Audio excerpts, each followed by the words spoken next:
Ang lahat magsabi ng Praise the Lord. Praise the Lord. Basahin po natin ang banal na salita ng Diyos.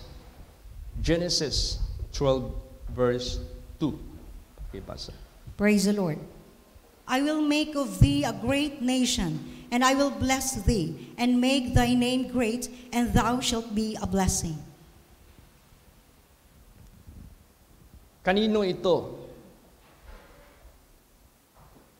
pinahayag ng buhay na Diyos dito sa sanglibutang ito? Ito po ay pinahayag ng Diyos sa buhay ni Abraham. Ang Diyos nagsalita sa kanya mula sa langit. Narinig niya ang tinig ng Diyos. Na nagpahayag ang Diyos sa kanya na pagpalain siya. At gagawin siyang pagpapala sa maraming bansa, mga tao. Now, what kind of blessing ang ibig sabihin ng Diyos na bibigay niya kay Abraham? Siyempre, magdidepende yan kung sino yung kausap mo. Sino bang kausap ni Abraham dito? The Creator of the universe. The only God. Pag sinabi niya na, I will bless you, ang blessing na matatanggap ni Abraham, konforme sa kakayahan sa nagpangako sa kanya. So imagine that. The Creator of the universe who made promise to that person, Abraham. What blessing he will receive sa nangako sa kanya. Kung ano yung kakayahan, kung ano yung meron sa kanya, yun na yung maangkin ni Abraham na blessing. At sa Bible, earth lang ang merong tao. Eh bakit gumawa pa ng Diyos ng ibang planeta kung wala namang nabubuhay doon? Hindi nyo ba alam? Lahat ng mga planeta na yan, ginawa ng Diyos. Yung tinatawag na ecology, balance. May mga purposes ang Diyos for the benefit sa atin. Sun that gives light. Moon that gives light in the night. How about other planets? Of course, they have functions for our benefit. Parang makina ng sasakyan. Iisa lang yung makina, but there are so many parts, and every part is important. Ganun ang Diyos. Ginawa niya ang tao, pinatira niya dito sa earth. He provided everything for our benefit. Praise the Lord. Praise the Lord. So ganun tayo kamahal ng Diyos. Ganun tayo kaimportante sa Diyos. Plus, hindi lang temporary na mga bagay-bagay na gusto niyang iparating sa atin. Meron pang mga bagay-bagay na magpakailan pa man, hindi niya ito hinahayag. Pero hinayag na ito. Kaya nga sinabi diyan sa banal na salita ng Diyos, for the invisible things of Him from the creation are clearly seen and being understood by the things that are made. Yung mga bagay-bagay sa pasimula na mga invisible, ito ay hinayag niya sa tao. So ibig sabihin yan, intindihin mo, sabta pag-ayo, kinsa ang nakigsulti kang Abraham, kung kinsa po nga nagsaad niya. So therefore, pag miingon gani ang Diyos, panalanginan ko ikaw, o himuon ko ikaw panalangin sa daghan pang mga katawhan sa kalibutan, Meaning to say, gusto sa ating buhay na Diyos. The blessing which He intended to Abraham. The blessing. Gusto niyang iparating sa bawat isa sa atin. Gusto niyang ipaabot sa matag usa ka nato. We are the beneficiaries of that blessing which He pronounced to Abraham. And that blessing, sabihin ko po sa inyo, that is eternal blessings. You know why? Sino pala yung Diyos na nangako sa Kanya? He is eternal God. At sa Diyos na yan, na nangako na nakipag-usap kay Abraham, there is no searching of His understanding. Walang makakaya na makasuri sa Kanyang katalinuhan. Kaya nga sinabi dyan sa Bible, "Oh, the depths of the riches, both of the wisdom and of the knowledge of God, how unsearchable are His ways and His judgments past finding out." Di ba? Kung iisipin mo, meron pa bang ibang planeta na na-mention dito sa Bible na merong tao? Meron pa bang planeta sa buong sanglibutan na nilalang ng Diyos? Na merong activity ang Diyos na nakipag-usap sa tao? Only earth. So, mapalad tayo. Because God is dealing with us so good sa kabutihan. Iba na yung pag-usapan na yung fallen angel na yung archangel dati doon. Nung binagsak siya dito sa sanglibutang ito, he is dealing with us so bad. Tingnan mo, napaalis si Adam at saka si Eva sa paraiso dahil sa kanya. Yung mga tao nung unang panahon, sa panahon ni Noah, dinisib niya ang mga tao. Si Noah, when God talked to Noah, and Noah believed and obeyed. Di ba naligtas si Noah? In his household. At hindi lamang yan ang kanyang na-benefit, even eternal life.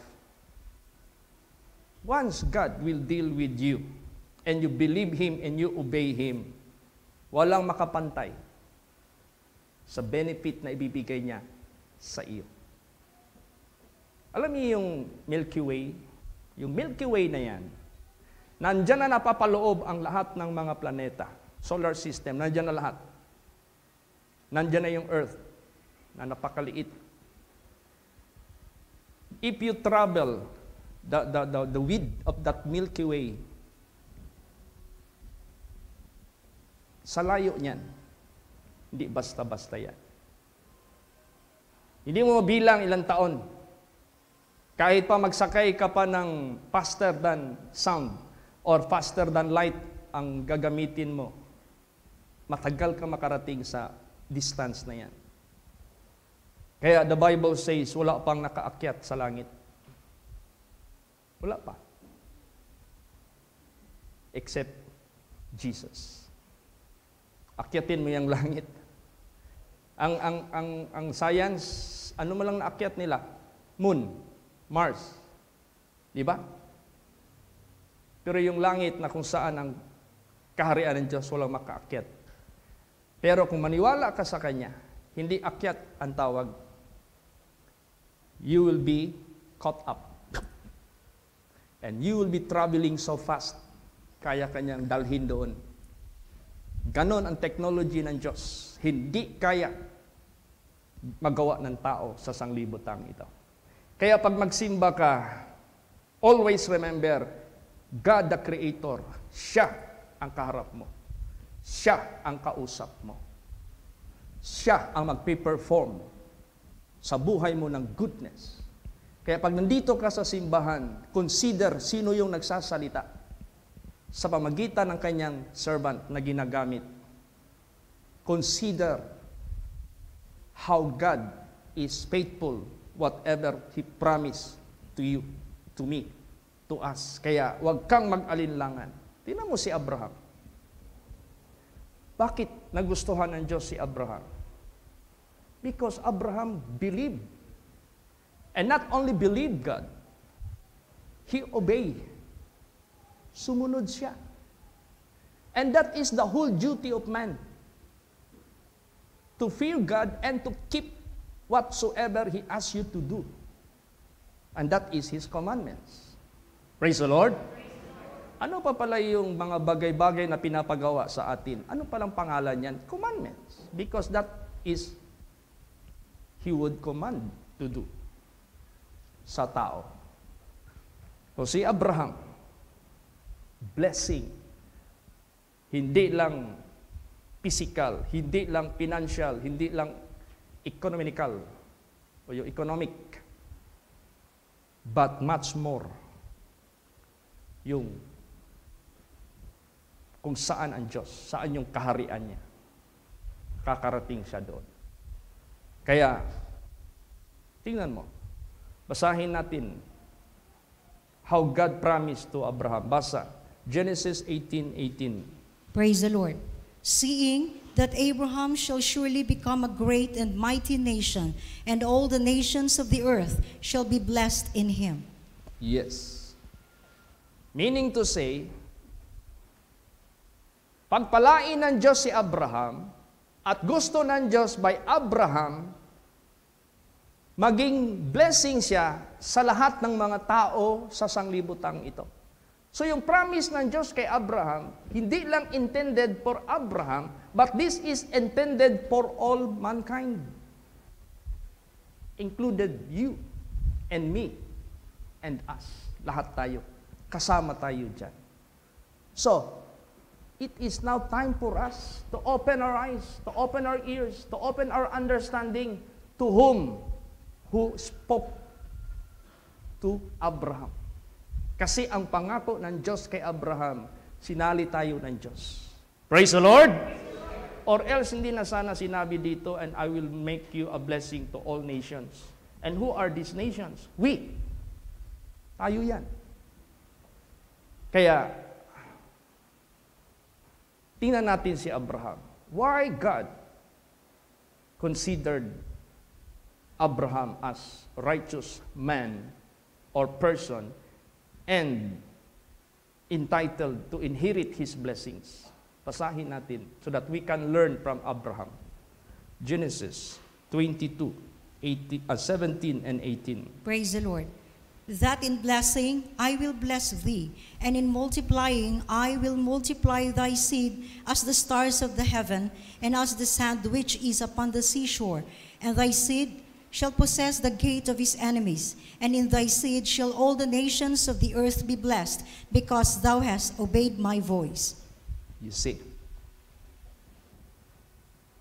Ano ang reason why God did swear to Abraham that he will multiply and his seed will be as the stars in the skies?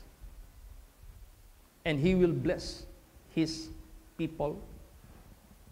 Because thou hast obeyed my voice. Dahil sumunod ka sa aking tinig. Kaya ganun ka-importante yung faith ni Abraham, and it is being counted for righteousness because he obeyed God.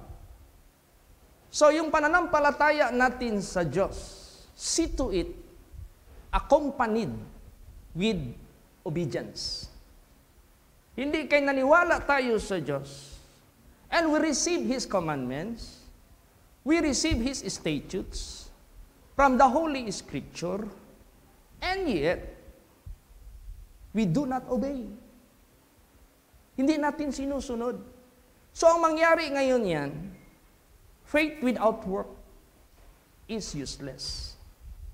Tingnan mo si Adam. Tingnan mo si Eva. They believe God because God made them, created them. And they received the commandment of God. Natanggap nila yung commandments ng Diyos. Pero yung faith nila, hindi nila sinunod ang inutos ng Diyos sa buhay nila. So they believe God without obedience. Tingnan mo anong nangyari sa kanila. Ganon din si Satanas. Satan believed God. And he knows that there is only one God.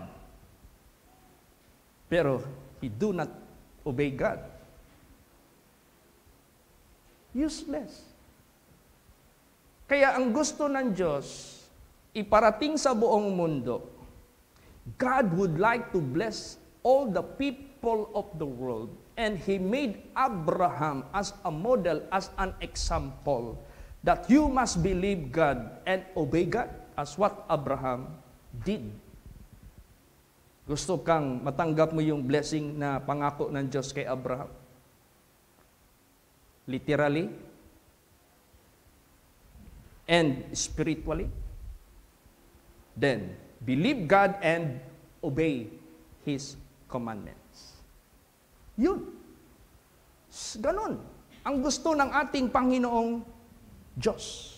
Di kay, after you receive the commandments of God, may lumapit sa iyo na manunukso. Doon ka naniwala. Para kang si Adam at si Eva. Imbis doon ka maniwala at magpakita ng utang na loob sa naglalang sa iyo, doon ka pa naniwala sa kaaway ng Diyos. So we must be very careful. Careful tayo. We are dealing not with anybody else, but we are dealing now with our Creator. Ang ating may lalang, ang nag-deal sa atin ngayon through His precious words. Kaya, tingnan mo si Abraham. Pinagpala siya literally. Pinagpala siya spiritually. Meron ditong servant ni Abraham. Nung ipinadala siya to find wife for his son, Isaac. Anong sinabi ng servant niya doon sa kanyang kausap? Witness siya. How God blessed Abraham. Basahin natin. Genesis 24:35. Praise the Lord. And the Lord hath blessed my master greatly, and he is become great, and he hath given him flocks and herds, and silver and gold, and men servants, and maid servants, and camels and asses. You see? Noong nangako ang Diyos kay Abraham ng blessing, to prove that God is the owner of everything, and promotion neither cometh from the east nor from the west, but God is the judge. I-prove ng Diyos that He is faithful to His word to Abraham. Yumaman si Abraham. Grabe yung description dito. He is become great, and He hath given him flocks. Siyempre, kakain sila. Rumami na sila eh. Herds, ito yung mga konsumo nila. Silver and gold, financial. Men servants, mga kasama sa magtrabaho sa kanyang ari-arian. Maid servants para mag-serve sa kanyang asawa at ano pa man ang pangangailangan. And camels, these are the transportation na ginagamit nung unang panahon. Kung sa atin pa yan ngayon, Mustang. Kung sa atin pa yan ngayon, Pajero. He has so much camels. And asses. Ganon din, transportation. Kung yung camel, pwede nating gawing van, yung asses, parang Wigo, maliliit eh. Grabe yung blessing ng Diyos sa kanya. At imumultiply ng Diyos ang kanyang seed na ibibless din ng Diyos. And we are part of that seed. Kasama tayo dyan. Dahil dumating sa atin ang pangako ng Diyos through His gospel, we believe God and we obey God. We are children of Abraham. Praise the Lord! Yung kaharian ng Diyos, malapit na yan natin marating. Mabilis lang ang takbo ng buhay. Nandito si Tita Blessy. Parang kailan lang kasama pa niya yung husband niya. Ngayon, widow na siya. Parang kailan lang yung tatay ko. Nagsasama kami kung saan siya naroon. Tingnan mo. Parang kailan lang yung ating mga kapatiran who were already went ahead of us. They are no longer here. Iba na yung mga muka na nakasalamuha natin. Iba na namang henerasyon, iba na namang mga anak sa Diyos. Ganun po yan. To prove that there is rapture, ginawa niyang modelo si Enoch, ginawa niyang modelo si Elijah. Praise the Lord! That God is able to transform us from physical without passing through death. Kaya ng Diyos gawin, yung physical body natin, hindi niya ipadaan ng kamatayan, pwede niyang i-transform from corruptible body into incorruptible body. From physical body to spiritual body, and you will be going up into His presence, in His kingdom. Without counting years, instant. Ganon. Kung sa description pa ni Paul, in a twinkling of an eye, it might be split second. Ganon lang kaagad. Ganon ka makapangyarihan ang Diyos. Praise the Lord. To prove that there is resurrection, ginawa niya yan kay Moses. Moses.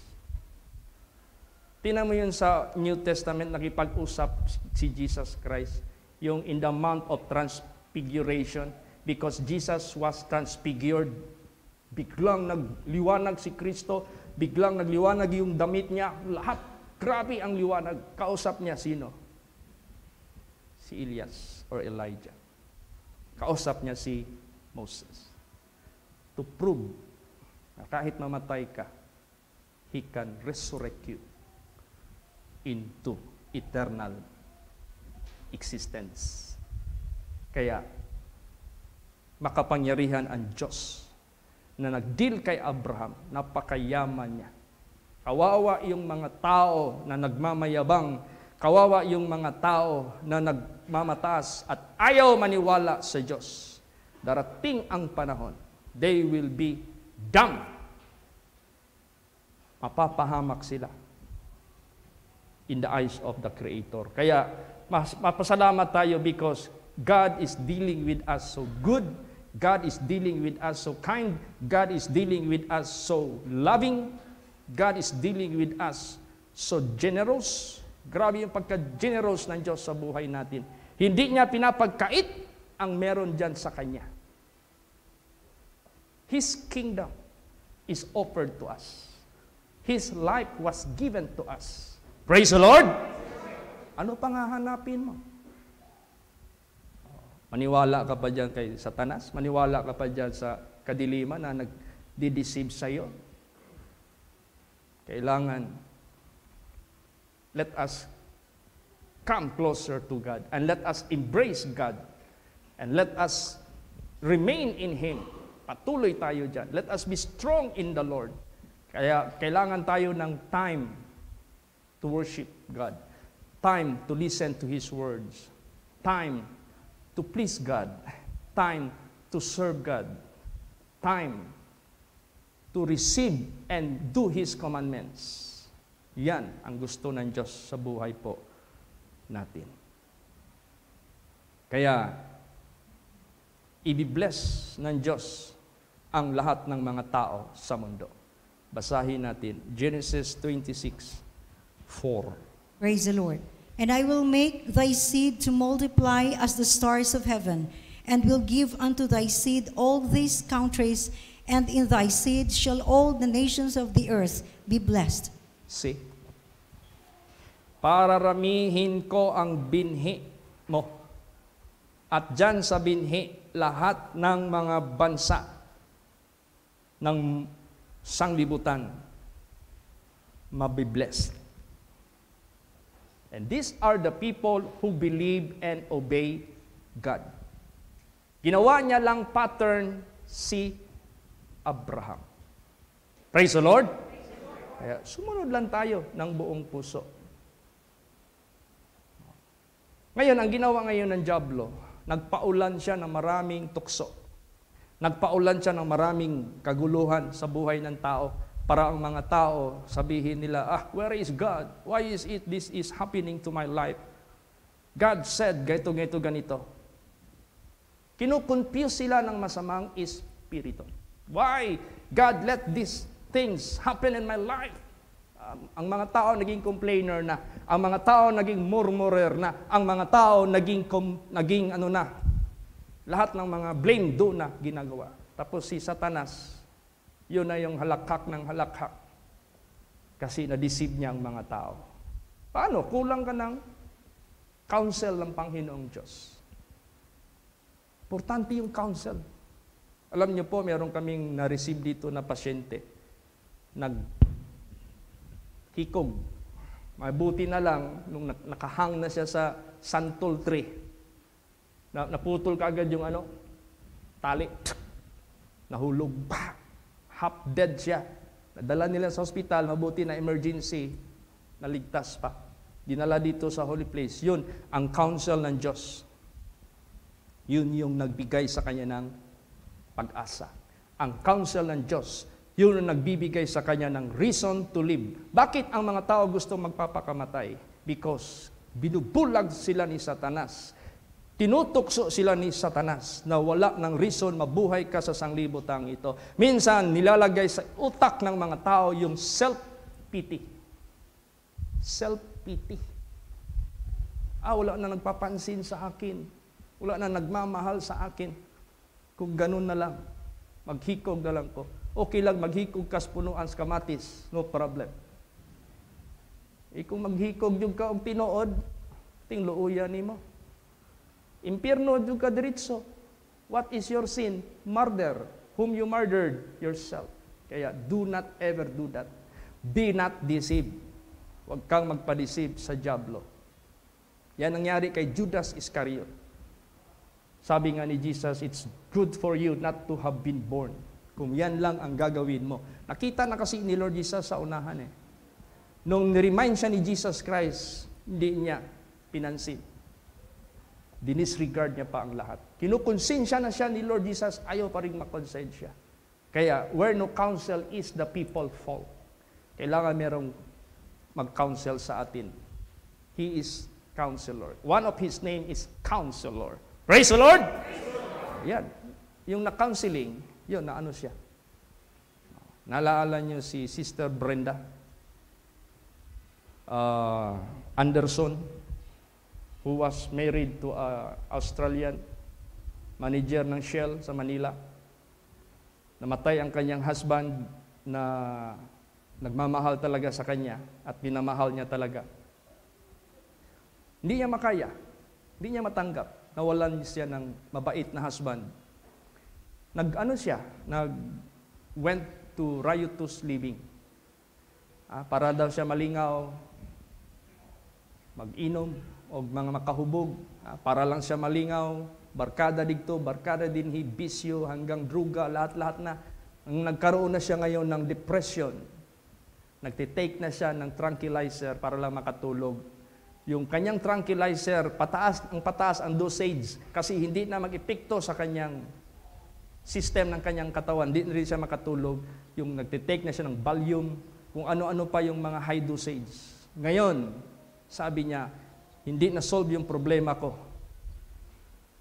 Mag-suicide na lang ako. Pumunta doon sa sementeryo ng kanyang, libing ng kanyang papa sa Dumaguete. Nakiusap siya, pa, mag-uba na lang ta pa. Nagkuha siya og overdose na gamot. Ininom niya yan lahat. Buti na lang hindi siya na fatal, hindi talaga na puruhan, nadala pa sa ospital. Nung nadatna namin ng kanyang kapatid ni si Brother Nery, ngayon bishop na ngayon, dinala namin dito sa Davao. Sinakay namin ng barko from Dumaguete, Cebu. Tapos, yung palang isip ni Sister Brenda, isang araw lang siya sa Davao, balik agad siya sa Dumaguete. Ngayon, nandoon na kami sa barko, nakadakpang barko sa Cebu, nag-prayer kami, 3. Habang nagpipray kami, yung bag niya, hindi namin namalayan, gi-snatch. Alam mo yung Cebu? Nakadakpa kasi ang barko eh. Maraming mga snatchers dyan eh, mag-akyat pag makita nila na unattended yung gamit mo. Halbutin nila yan. Nandoon yung pamasahe niya. Kaya habang nagpipray kami, kung alam ko pala, hinawakan ko na lang yung bag muna. Kaya nga ako, mag-pray ako ngayon sa restaurant kung saan ako madatnan. May cellphone ka. Hawakan mo yung cellphone habang nagpipray. Experience ko yan eh. Pero yun, pinahintulot ng Diyos yun. Kasi alam ng Diyos yung isip niya, uuwi kagad siya. Hindi na siya makauwi, wala na siyang pamasahe eh. Hanggang gumaling siya. Alam mo, maglakad yung babae. Ganito. Parang robot na. Sabihin mo, Brenda, tigas na dito. Sa sobrang druga ang na sa laman niya. At masamang espiritu. Sinakyan pa siya ng masamang espiritu. Wow. Ngayon, perfect na yung healing niya. Praise the Lord! Bago lang sila nag-chat ng misis ko. Grabe. Where no counsel is, the people fall. Saan ka mahuhulog? Sa kamay ng dyablo. Saan ka mahuhulog? Sa kapahamakan ng iyong kaluluwa. Saan ka mahuhulog? Sa kalikuan. Alam mo ang target ni Satanas ngayon? Family. Hindi ako nagre-refer ng family ng Coke. Pamilya ba? Ang target ni Satanas ngayon is family. Pag nasira yung family, laking impact. Parang domino effect yan eh. Pag nasira yung family, dadamayin yung pamilya. Pag hindi yan na-prevent, hindi lalapit sa Diyos ang pamilya na yan, this will go to another generation. This will go to the next generation. This will go to another generation. Ay nako, haruson yun ni Satanas ang family. Kaya tayo, let us be strong in the Lord. Yung sinabi ni Joshua, as for me and my house, so family, we will serve the Lord. Yan ang gusto ng ating Panginoong Diyos. Kaya nga, God would like to bless the families of the world. Praise the Lord! Basahin natin yan. Genesis 28:14. Praise the Lord. And thy seed shall be as the dust of the earth, and thou shalt spread abroad to the west, and to the east, and to the north, and to the south. And in thee and in thy seed shall all the families of the earth be blessed. Families. Praise the Lord! Families. Naalala nyo dito si Brad Benito Tan? Pamilya din ang problema. Nagpa-pray dito kasama ng misis niya. Hawak-hawak yung ang daming folders. Anong folders yan? Kaso. Case ito ng kapatid ni Brad Benito versus siya. Ha? Pamilya? Nagkaso-kaso? Anong kinasuhan nila? Yung building dyan sa Uyanggurin. Gusto ng kanyang kapatid. Kunin lahat. So, it is property. Naawa ako sa kanila. Bayad ng abogado, appearance doon sa korte. Walang solusyon. Sabi ko, tapos namatay yung abogado, hanap ng ibang abogado, start na naman, restart na naman. Tapos ang kalaban, kapatid lang. Ayali kayo. Ikaw, Brad Benito, gusto mo lutas yung problema mo? Opo. Para matapos yung kaso nyo. Pag magkita kayo sa brother mo, yakapin mo. Pero ayun ang yakap sa sawa, ha? Kahit lahi mo itong yakap sa sawa, balian mga atong bukog niya, lamunon. Yung yakap ng pag-ibig. Mahirap mo gawin yan sa kaaway mo. Pero yun ang counsel sa kanya ng Diyos, ginamit lang yung bibig ko. Ganito, yakapin mo siya. Mahalin mo siya. Patawarin mo siya. Lahat ng positibong bagay gawin mo sa kanya. Mabuti ito si Brad Benito. Nag-obey sa counsel of the Lord. Ginawa niya. Niyakap niya. Pagyakap niya ngayon, na-feel ngayon ng brother niya, ha? Kalaban ko, niyakap ako.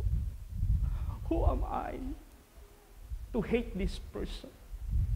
Who am I na magkagulo-gulo pa kami. Naku, naundang ang kaso kay mismo siya, iyan ang gihuman. Withdraw ang kaso, settled na. Kaya ngayon, pag magpunta ako dyan sa tindahan nila, nandyan si Gerald. Nagkaisa na sila. Praise the Lord. Sweet na sila. Nagkaunawaan na sila. Kaya gusto talaga ni Satanas, gulo-guluhin ang pamilya. Samantalang ang Diyos, He would like to bless families. Praise the Lord.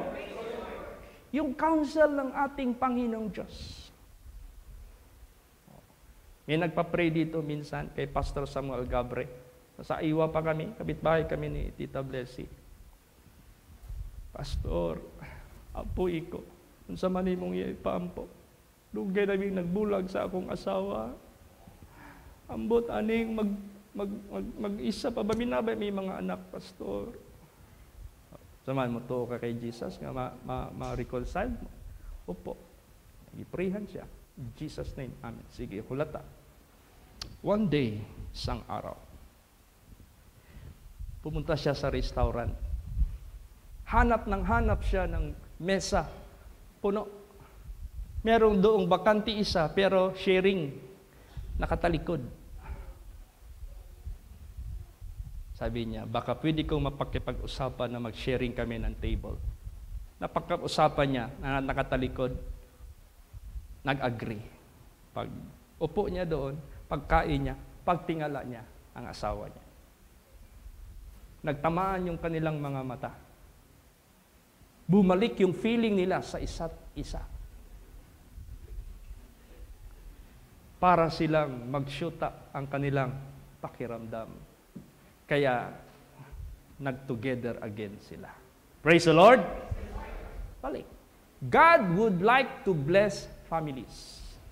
But Satan would like to destroy families. Come! God will bless you. God will make you happy. God will make you peaceful. God will prosper you. And God will bring you into His kingdom. Praise the Lord! Daming mga tao nag-aaspay. Minsan dito, Pastor, magpaampo ko. Unsa man imong ipaampo? Ang akong wish kani, bago ko mamatay, gusto ko makaagtog Australia, gusto ko makaagto og Amerika, gusto ko makaagto og London, gusto ko makaagtog Canada og Singapore. Kuha na kay laing pangayoon kana ra? Wala na. Kung di ka gusto mo agtog langit, sa gingharian sa Diyos, ay tama day, kalimot ko. Usahay no, kanang di pa ta kaagtog laing naso, diyan makadungog tagikan sa dikto, rag maibog biya ta. Ha? Ingon na, I've been to America. I've been to London. Ikaw nga wa pa kaagtog dikto, mura bag ka nang kanusaka ko ani makaabot. Pero makaabot na ka dikto. Maor man gihapon. Nayuta, nailangit. So may diferensya. Pag-abot kita na mo dito sa California, mas init pa sa Pilipinas ang California. Kuha mo ni California. Pagtanaw na mo sa temperature, 50. Karon pa ako ka-experience. Imbis ako ka-experience sa Davao, og 50 ang temperature sa weather. Dito na ako na-experience. Kay Canada and California, deserto din. Murag relative sila sa lugar sa Saudi Arabia. Pero kana lang paghapon, bugnaw kayong hangin dito. Praise the Lord.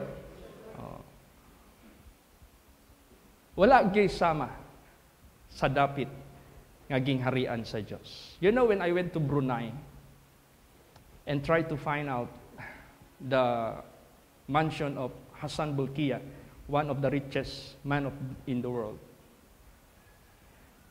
Paglapit ko sa mansion niya, when I consider it, it was not pure gold. It was all about pinturado lang na gold. Walang sinabi ito. Sa ibibigay ng Diyos mamaya, sa bawat maniwala at sumunod sa Kanya, you will be walking in the streets of gold. Dito pinag-aawayan yung gold. Magpapatayan. Tingnan mo yung diwalwal. Tingnan mo yung buringot. Maraming patayan dyan. Nag-aagawan ng butas. Pag marinig ng mga bandido yung butas na yan, nag-hit, nag-high grade, nako, paglabas mo, atangan na ka, patay ka. Walang hustisya doon, baril ang hustisya doon. Doon sa kaharian ng Diyos, hindi yan pinapansin. Inaapakan lang natin yan doon someday. Ganon ang description ng ating Creator. Kaya, kung sino yung nangako kay Abraham, the same God who promised you. Praise the Lord! If you would like to be blessed and to be a blessing to others, believe and obey God. Gusto mong ma-bless? Gusto mong maging blessing sa iba? Believe and obey God. Yan ang gusto ng ating Panginoong Diyos. Tulad ko, may gusto magtukso sa akin, mag-commit ako ng adultery. Kasi may read ako eh. When I went to Vietnam, siyempre, magbili ako ng bag ng pasalubong sa misis ko. Yung bag na, ano yan? YSL ba yan? Pero ano lang good, mga Saan tawag na? Imitation, munta ka palit ano eh. Imit lang. Ano mga parang Hong Kong, ano diya. Pero urig tanawon. Tanawon lang. Namimit ko dito. Picturean ako, ako dala kay misis. O, may asa yung kursunada dari. Kanang puti dado, kana. Agtong tindahan. Yan kay mga tindira dito, mga batanon. Ihunghungan mga ako sa akong dalunggan. I like you. I like you. Nga nag-check-in kong hotel ako rang isa. Sold ng binyo. Kung saan nalay ko lang, ako na lang mo agree. Pag-ing niya sa ako, I like you. Wow, this is Vietnam. Ito pala ang Vietnam. Hindi lang yung buong sanglibutan, mayroong mga ganyan na trabaho. Sabi ko, tukso. Praise the Lord. Alis kagad ako. Praise the Lord. Iwas. Habang paakit ako ng hotel, imagine ko, nako, kung wala pa ako kay Jesus, sigurado. Ano, nagbasol ka na kay Jesus? Alam mo na may impyerno ka, bakit mo gustong gagawin? If you do believe all the scriptures, you know already where will you go. Kung saan ka papunta. Kaya wag nating we are no longer ignorant of His devices. Hindi na tayo ignorante. Kaya importante yung counsel of the Lord. Praise the Lord! Ganon. Kaya kung walang counsel of the Lord, mahirap. Mahirap talaga. Kaya, God would like to bless the families of the earth. From lola, from auntie, hanggang sa pamangkin, hanggang sa apo. All the families of the earth must be blessed. Kailangan i-bless yan sila. Ngayon, nanganak na si Abraham kay Sarah. Nanganak sila ng isang lalaki, si Isaac. Nanganak si Isaac ng Jacob. Nung matanda na si Jacob, dumating ang news sa kanya. Papa Jacob, nagsulti sa imo si Jose, nga imong anak na tuwa sa Ehipto, nga nahimo ng prime minister. Paduawon daw kadikto.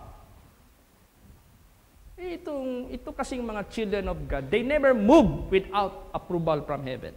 These are the people who do believe God and trust the guidance of God. Praise the Lord! Kaya huwag tayong mag-move without the permission of God. So, siyempre, hindi ko siya Egyptian. Bakit magpunta siya doon? Nagpaalam siya sa Diyos. Anong revelation ng Diyos? Basa. Genesis 46, 2 hanggang 3. Praise the Lord. And God spake unto Israel in the vision of the night, and said, Jacob, Jacob.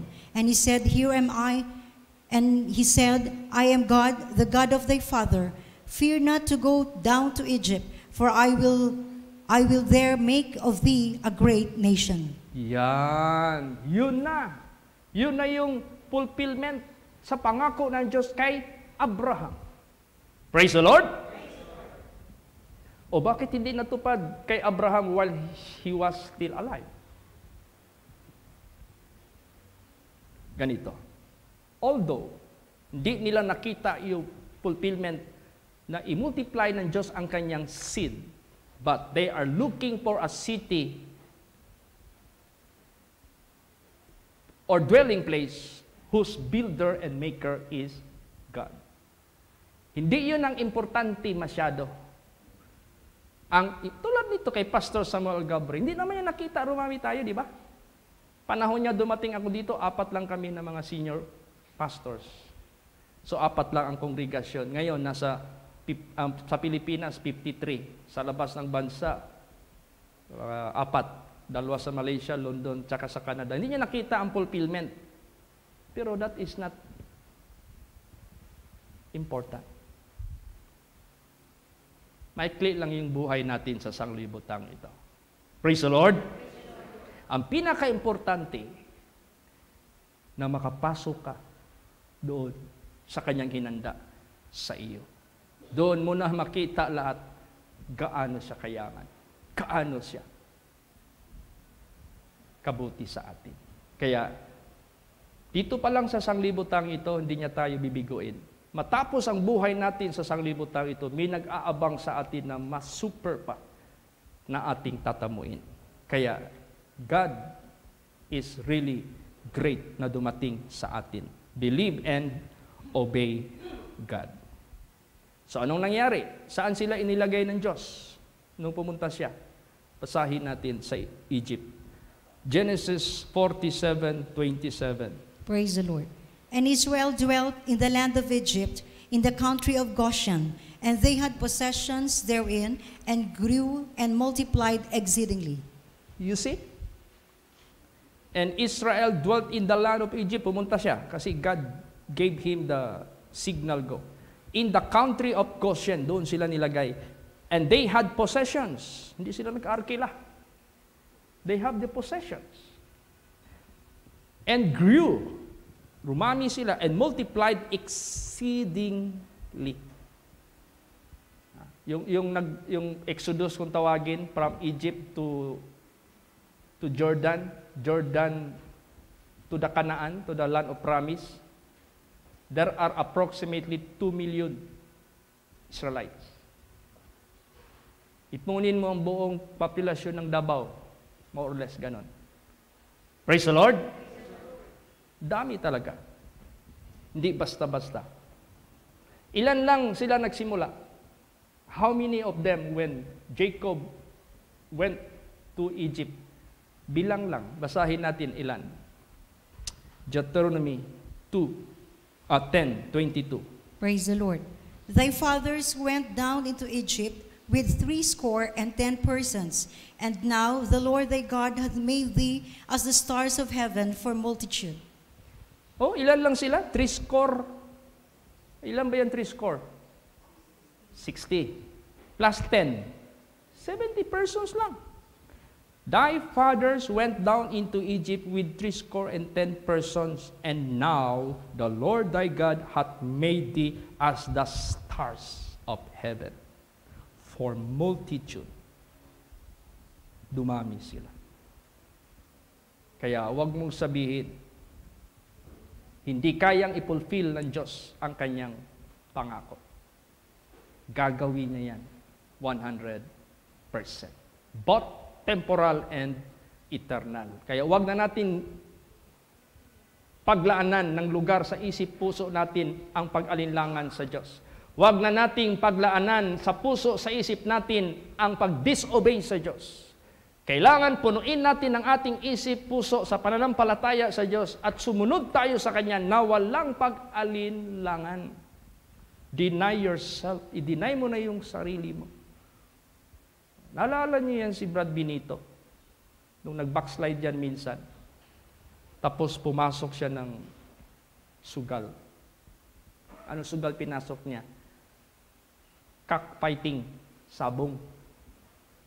May naiwan pang champion na manok sa kanya, sa possession niya. Tinawagan ako, Pastor Chit, Brad Chit pa man to. Brad Chit, anhirago dere, na surrender na ako ning Texas na ako nga pangsabong. Tuan yun champion yun way pildi-pildi ni, pila nakabihag ni. Ingko, kisa may nag-ingon ni mo, surrender ni mo na. Ang pulong sa Diyos. Tanawa ang pulong sa Diyos? Will give you bright idea. Praise the Lord. Will give you bright kind of thinking. Punta agad ako. Dala ko yung Starex pa yung dala ko. Siya ang nagbalot. Tinalian niya. Nilagay doon sa likod ng sasakyan. Uwi na ako dyan sa Matina. Nalimutan ko man kunin yung manok. Nag-umaga na lang. Nandoon pa sa loob. Paggising ko ng umaga, pagtingin ko, ang daming dugo, nagtalsikan. Yung pala, yung isa doon, naka-alpas, yung champion, yung ano talaga, warrior.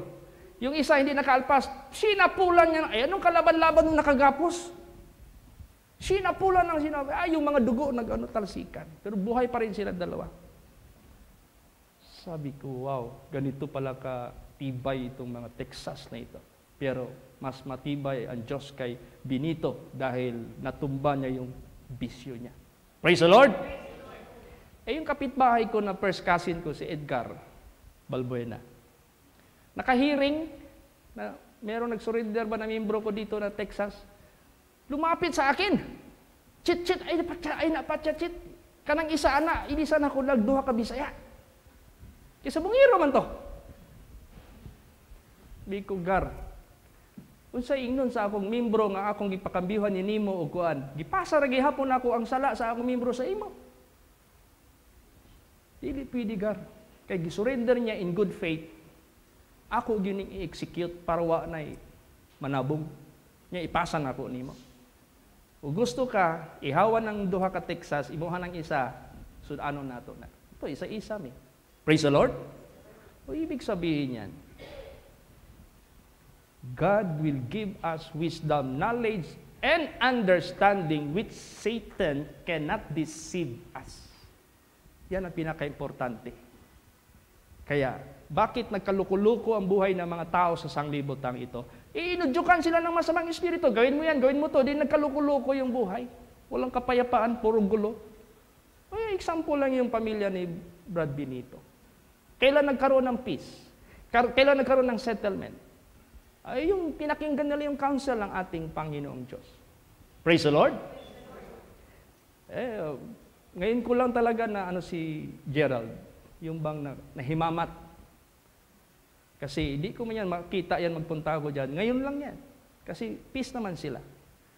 Maganda yung pintuhan namin. Masaya siya, masaya din ako. Sabi ko, praise the Lord. Para mapaiyak ako sa sa solusyon ng ating Panginoong Diyos. Alam niyo ba sino yung seed na yan?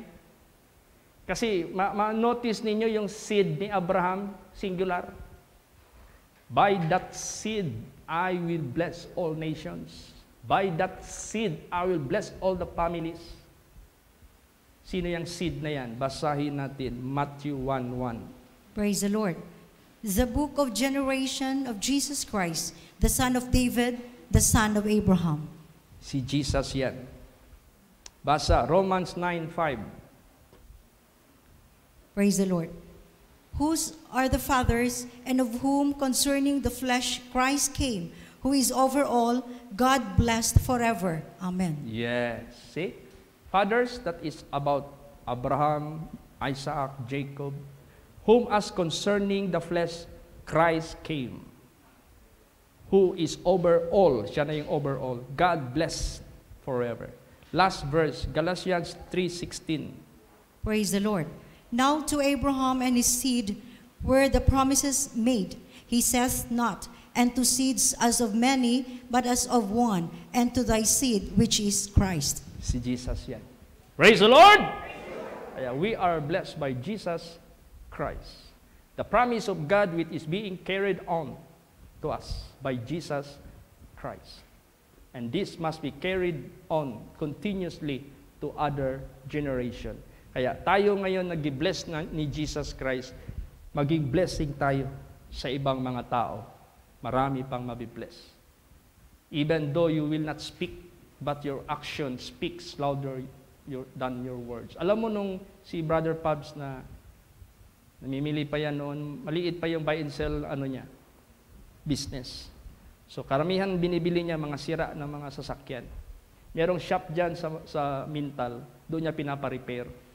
Nagreklamo yung mga pintor doon, tsaka yung mga bodybuilder. Kasi meron silang nahila na jeep na nasagasaan nata ng nabunggo ba? Malakas ang pagkabunggo, maraming patay. Tapos sila ang nanalo sa bidding para repair. Nandun po yung mga dugo sa sahig. Nung dinala nila sa shop, nagmumulto. Yung jeep, marinig nila yung, nag-aagulo ang mga tao. Kato siguro tong moment nga buhi pa sila ba? Nagmumulto. Di sila makatulog.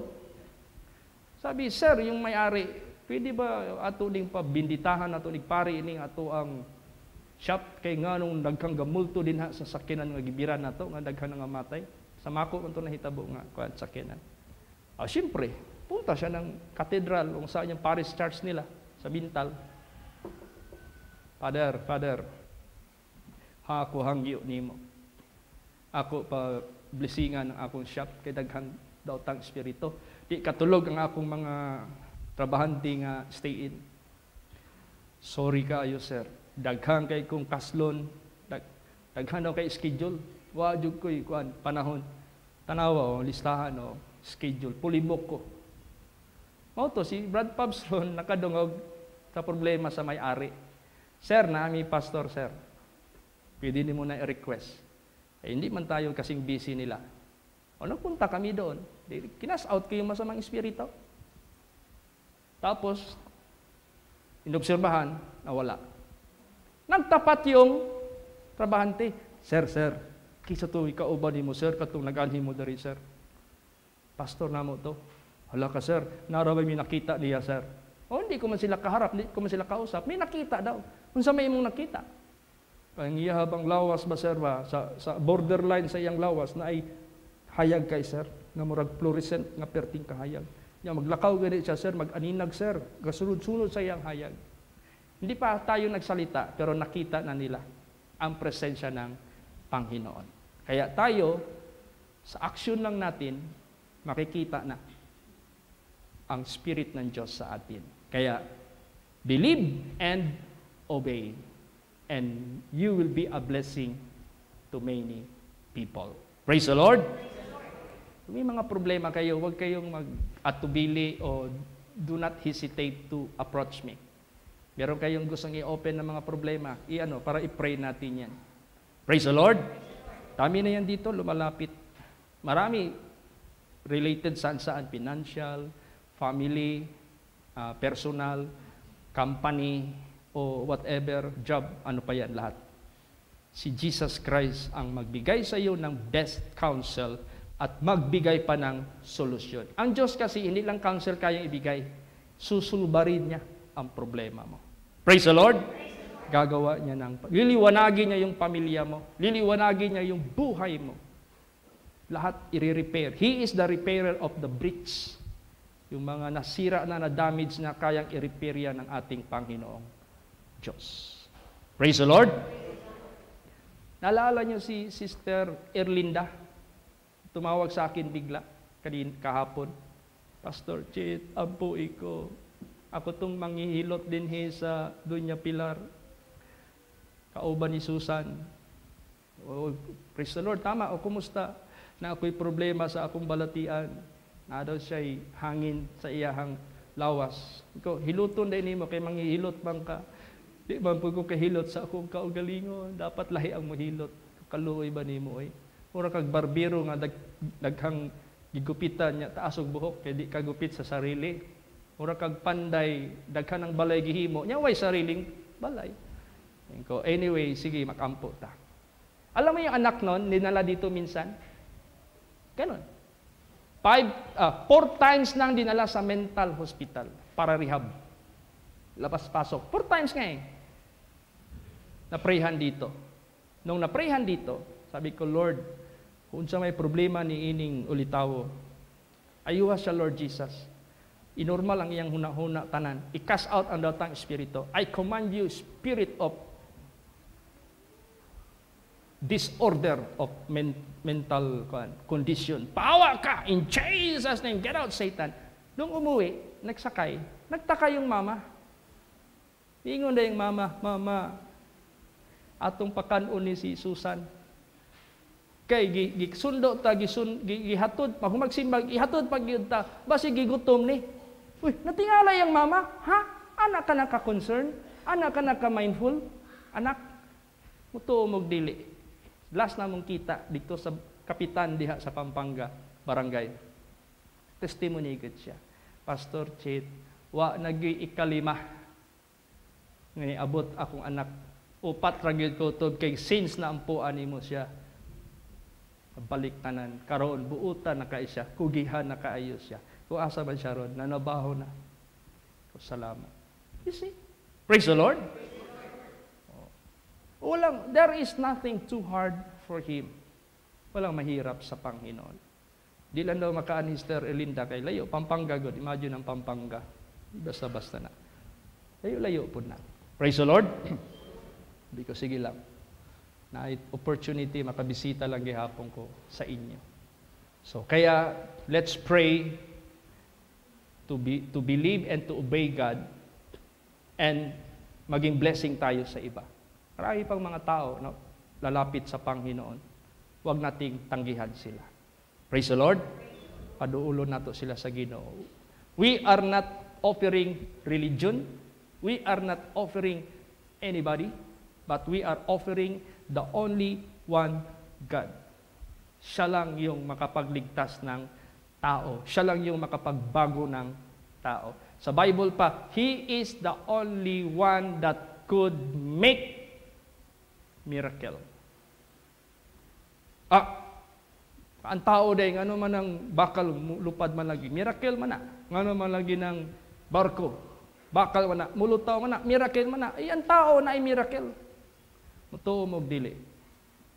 Asa gikan ang bakal, pinuhata sa Diyos. Asa gikan ang wisdom, gikan sa Diyos. Ang Diyos makahimo from nothing, pero ang tao di pwede kahimo from nothing. Must be from something. Praise the Lord. Saan gikan ang something? Gikan sa Diyos. So, ang source tanan gikan sa Diyos. Una, siya ragi usa. Na di mo pwede nga. Ato kagkwaan ng isa ka planeta, no? Imbis mauning number sa planet, ayaw. Ayaw tanduga. Kay balance na, tanan na, gihimo na sa Diyos para mabuhi ta. Nakasunod kog balay og hapon, diri sa Pilipinas na. Ambot asa to kaya diri sa Davao. Japanese yun. Tingala ko. Gabi naman to. So, yung lugar, daghang kayong spider. Magkuanggot sa akong nang, magsabit-sabit ang iyang lawa-lawa ba? Kay gabi namin suot-suot ba? Kula. De, istorya namin sa Mrs. Ma'am, bakit itong area nyo parang masyadong natural ba? Yung lagi bawal day patyo ng spider. Bawal patyo ng mga nagkamang-kamang. Kaya ang wisdom sa hapon, ginawa daw yan ng Diyos, balance. Tinawag nilang ecology. Kaya, ganon. So, kaya mo ng galaxy, Milky Way, di na pwede bawasan na. Gihimo na sa Diyos for our benefit.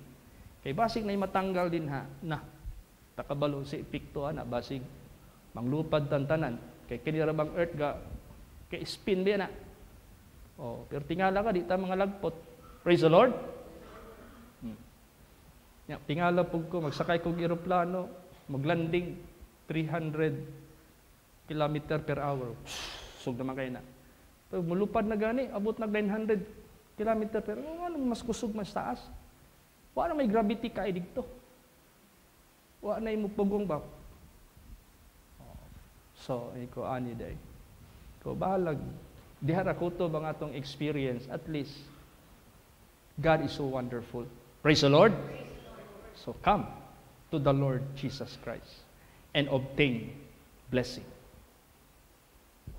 temporal and eternal. Praise the Lord! All right, akong gihangi ang mga first timer, please come forward. Ampuan ta mo. Kisay first time.